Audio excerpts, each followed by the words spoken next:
Diagram और इस vector का नाम है, इस वेक्टर का नाम है फेजर। सर चीटिंग कर रहे हैं आपने, जो फेजर वेक्टर रोटेटिंग वेक्टर ये कहाँ रोटेट है, उसको आपने एक पर्टिकुलर इंस्टेंस पे बनाया ना, कंटिन्यूसली बनाओगे तो रोटेट करेगा। ये देखते हैं इसका तो ध्यान रखना। समझ इसी ईएमएफ का E = E0 sin omega t, इसी ईएमएफ का ग्राफ बनाएंगे तो कैसा ऐसा बनेगा, ग्राफ ऐसा बनेगा, ठीक है। ध्यान से देखना शुरू। एंगल कितना रहता है 0 डिग्री, 10 20 90 है ना, फिर 7 7 100 110 180 फिर 270 और फिर 360। तो हमने फेजर बनाता है, सब लोग ध्यान से। सबसे पहले फेजर बनाएंगे तो यहाँ पर एंगल कितना रहेगा, 0 डिग्री। यहाँ पर एंगल कितना रहेगा 0 डिग्री। 0 डिग्री का वेक्टर किधर बनेगा, 0 डिग्री का वेक्टर किधर बनेगा, 0 डिग्री के बाद एंगल कितना हुआ 10 डिग्री। 0 डिग्री के बाद एंगल कितना हुआ 10 डिग्री के बाद 20, 20 के बाद 30 40 50 60 70 80 90 100 110 120 130 180 200 270 360। क्या कर रहे हैं, क्या कर रहे हैं, रोटेट कर रहे हैं ना। इसलिए तो डेफिनेशन में क्या लिखा है, बेटा ये एंगल फिक्स नहीं होता है ना, ये एंगल चेंज होता रहता है। जैसे जैसे ये एंगल चेंज होगा ये वेक्टर ऐसे ऐसे चलना चाहिए। इसलिए डेफिनेशन में क्या लिखा है, it is a rotating vector. कैसा वेक्टर होता है ये, रोटेटिंग वेक्टर। सर इसका फायदा क्या होता है, इसको बनाने का फायदा क्या होता है, ये जो वैल्यू दी थी आपको ईएमएफ की वैल्यू दी थी अलग अलग पॉइंट पर, 0 डिग्री पर 0 है, 10 डिग्री पर कुछ तो भी है, 90 डिग्री पर पीक वैल्यू है। यहाँ पे अगर आ गया 100 डिग्री के आसपास तो माइनस में वैल्यू चली गई, ये वैल्यू को आप निकाल सकते हो फेजर के वजह से। कैसे, फेजर को एक्स और वाई एक्सिस के ऊपर प्लॉट करके प्रोजेक्ट करें, क्या करके बोल प्रोजेक्ट। समझ में, इस फेजर को वाई एक्सिस पे प्रोजेक्ट करें, कहाँ पे प्रोजेक्ट करो बोल वाई एक्सिस पे। वेक्टर का कंपोनेंट निकालना सिखाया था मैंने आपको, याद है बेटा, वेक्टर के कंपोनेंट निकालना सिखाया था मैंने आपको। जब आप इस वेक्टर के दो कंपोनेंट निकालोगे, एक हॉरिजॉन्टल कंपोनेंट आएगा और एक वर्टिकल। यहाँ पे देखा हॉरिजॉन्टल वाले को क्या मिलता है cos थीटा, वर्टिकल वाले को क्या मिलता है sin। तो ये है वर्टिकल कंपोनेंट। अब मैं आपसे पूछ रहा हूँ इसकी वैल्यू कितनी रहेगी, तो जो ये वेक्टर की वैल्यू है यहाँ पे लिख दो चुपचाप।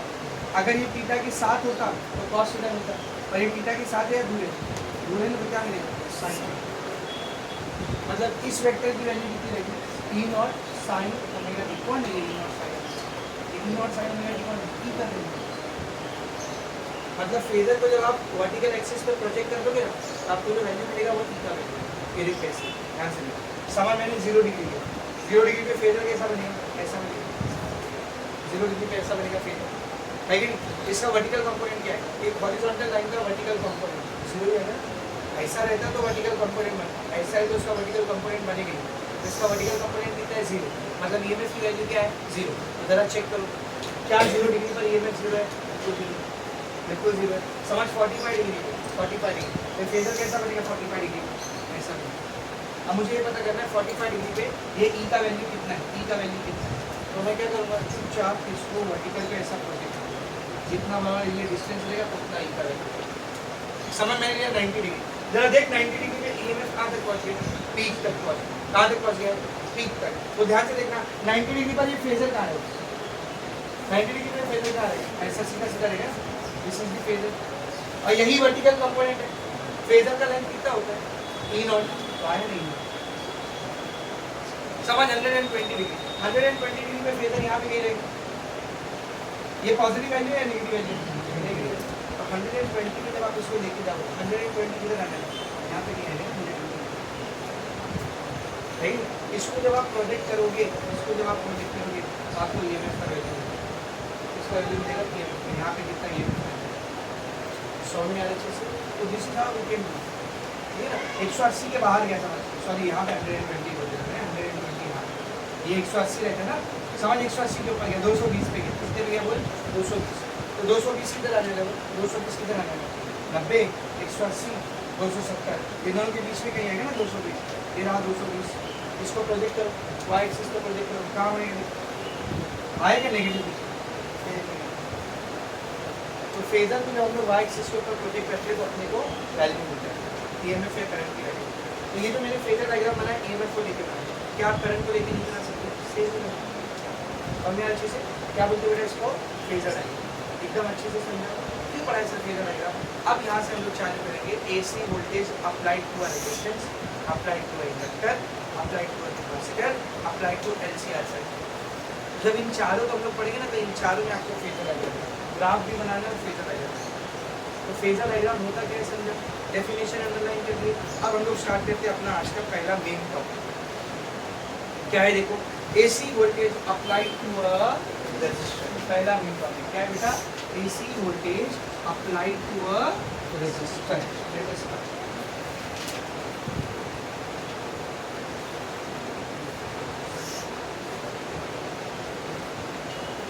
AC voltage applied to a resistance। एक रेजिस्टेंस को अपने को AC वोल्टेज अप्लाई करना है। तो समझ, मेरे पास एक रेजिस्टेंस है ऐसा R, एक रेजिस्टर है जिसके रेजिस्टेंस की वैल्यू कितनी है? R। मैंने इसमें AC वोल्टेज अप्लाई किया है। AC DC को ऐसा निकालते ना, AC को ऐसा AC सप्लाई। कौन सा सप्लाई है? तो मैंने एक रजिस्टर पे AC वोल्टेज अप्लाई किया। अब यहाँ पे मुझे करना क्या है जरा वो ध्यान से। EMF की इक्वेशन निकाली, करंट की इक्वेशन निकाली, देखना है EMF और करंट के बीच में कोई फेज डिफरेंस है या नहीं। तो है तो कितने का है, और नहीं रहेगा तो जीरो का देगा, है कि नहीं? तो EMF की इक्वेशन निकाली, करंट की इक्वेशन निकाली, दोनों के बीच में कोई फेज डिफरेंस है या नहीं वो पता करना है, ठीक है ना? उसके बाद रेजिस्टेंस, ये R का फॉर्मूला निकालना है, इस AC सर्किट को R का फॉर्मूला निकालना है। उसके बाद ग्राफ बनाना है, EMF versus time, current versus time का, और लास्ट में फेजर आएगा। अगर आपको 4 मार्क्स का क्वेश्चन आया या 3 मार्क्स का क्वेश्चन आया, explain AC voltage apply to resistor, तो अभी तो पूरा करने जा रहे हैं, पूरा आपको करना है। समझ में आ रहा है? इधर देखो क्या लिखा हुआ है, इसके नीचे लिखना है, तो मैं बाद में लिखा हूँ, मेरे पास क्या लिखेंगे तो consider a resistor of resistance R। एक रेजिस्टर है जिसका रेजिस्टेंस कितना है बेटा? R, ठीक है ना? Is connected with an AC supply of EMF। अब उस AC सप्लाई का EMF कितना रहेगा? AC सप्लाई के EMF की इक्वेशन क्या होती है? AC सप्लाई के EMF की इक्वेशन क्या होती है? E = E not sine omega. तो ये EMF की इक्वेशन हुई। ये किसी इक्वेशन हुई बोल? EMF। अब आपको करंट की इक्वेशन निकालना है और देखना है क्या करंट की इक्वेशन और EMF की इक्वेशन के फेज के बीच में कोई डिफरेंस आ रहा है वो देखना है, ठीक है ना? तो let us find out the equation of current. Tell me according to Ohm's law what is the formula of voltage? I * R। Voltage का फॉर्मूला क्या होता है? I * R। समझो I को मैं इधर स्मॉल आई लिखूंगा, चलेगा ना? कोई दिक्कत? वोल्टेज को हम लोग यहाँ पे किससे निकाले? EMF से। अगर V की जगह पर क्या लेगा बेटा? E। तो E की वैल्यू क्या है बोल? I। E की वैल्यू क्या है बोल? If this is equation number 1, put it in equation number 2. Sorry, put it in equation number 1. उसको equation number 1 में रख। तो equation number 1 में मैं E की जगह पर क्या रखूंगा बोल? I R। क्या बनेगी equation number 1? E की जगह पर सर आ जाएगा I * R = E not sine omega. ये R इधर क्या कर रहा है? मल्टीप्लाई। वहाँ जाएगा तो डिवाइड। क्या बन जाएगा बोल? I = E not sine omega t by R। What is E? EMF या फिर voltage. What is R? Resistance. बेटा कभी भी हम लोग वोल्टेज को रेजिस्टेंस से डिवाइड करके क्या मिलता है? करंट मिलता है। V = I * R। तो जो E नॉट बाय R ये आपको असल में क्या दे रहा है? करंट। अच्छा यहाँ पे EMF कौन सा लिया गया? पीक। तो अगर वोल्टेज पीक का रहेगा तो करंट भी किसका मिलेगा? पीक का मिलेगा। तो instead of this E naught by R मैं क्या लिख सकता हूँ? I naught peak current. तो देखिए इक्वेशन क्या बनेगी फिर? I = I naught sine omega. Equation क्या बनेगी बोल? I = I naught sine omega. तो ये इक्वेशन आ गई है करंट की। ये इक्वेशन आ गई किसकी? करंट। इक्वेशन नंबर 1 किसकी इक्वेशन है? EMF। इक्वेशन नंबर 2 किसकी इक्वेशन है? करंट की। दोनों का फेज एंगल कितना है? Omega T. EMF का फेज एंगल कितना है? Omega T. करंट का ओमेगा टी। सेम है अलग है? सेम है। फेज डिफरेंस कितना आएगा? 0। ओमेगा टी और ओमेगा टी का जब डिफरेंस निकालोगे omega T minus omega T कितना आएगा 0। इसका मतलब अगर एक प्योरली रेजिस्टर वाला सर्किट है और आपने उसको एसी सप्लाई दिया है तो प्योरली रेजिस्टेंस के सर्किट में एसी सप्लाई लगाने के बाद करंट और ईएमएफ दोनों के बीच में कोई भी फेज डिफरेंस नहीं, दोनों इन फेज बने। कैसे होते बेटा बोल, जब उसका ग्राफ बनेगा तो इन फेज बनेगा, ना कोई आगे ना कोई पीछे। तो मैं क्या लिखूंगा यहाँ पर ध्यान से देखना, from equation 1 and 2, from equation 1 and 2, ठीक है ना, ईएमएफ या फिर voltage and current are in phase, दोनों किसमें बेटा, इन फेज। इन फेज मतलब that is phase difference between them is 0। इन दोनों के बीच में फेज डिफरेंस कितना है बेटा, 0। सर ऐसा तो हर बार होगा, बिल्कुल नहीं होगा। अभी ये रेजिस्टर की जगह कैपेसिटर लगा दो, दोनों का एंगल सेम नहीं है। सर क्यों नहीं है, अभी करा तो ना, इसके बाद कोई इंडक्टर में भी एंगल सेम नहीं है, अलग है। यानी इंडक्टर कैपेसिटर में फेज डिफरेंस होता है, पर रेजिस्टर के केस में फेज डिफरेंस 0 है, बिल्कुल दोनों इन फेज है। कैसे रहते बोल, इन फेज। हम निकालते हैं रेजिस्टेंस का फॉर्मूला, तो आ गया बेटा, देखिए रेजिस्टेंस का फॉर्मूला आ गया।